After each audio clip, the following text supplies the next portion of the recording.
In the immensity of the Gobi Desert, this oasis appears like a mirage. Dunhuang, a major stop on the ancient Silk Road, has hosted caravans for centuries, but this has now been taken to a new level. Today, it's hordes of tourists who are flocking to the desert to experience riding a camel.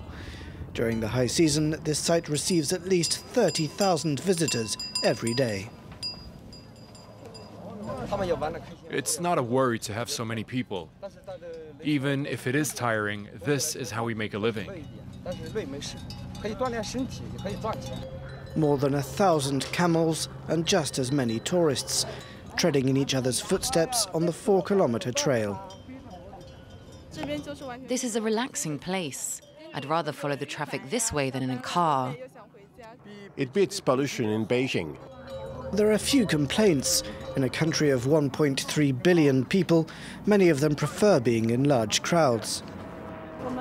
You know, in China, we've got very little holiday, and no matter where you go, there are always lots of people. I feel like I'm in a fairy tale and my girlfriend is a princess in the Arabian Nights.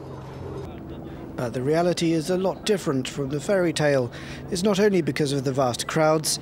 Added into the mix are quad bikes as well as gliders, brought in by the authorities to attract the mostly Chinese tourists. There are even 6 helicopters that cost €89 for a flight of barely 5 minutes.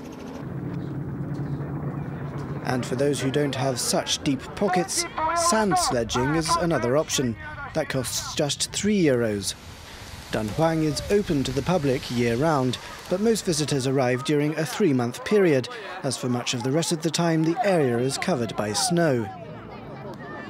In recent years, Chinese tourists have been increasingly heading overseas for their holidays, but with sites like this, the government is hoping to keep them spending at home.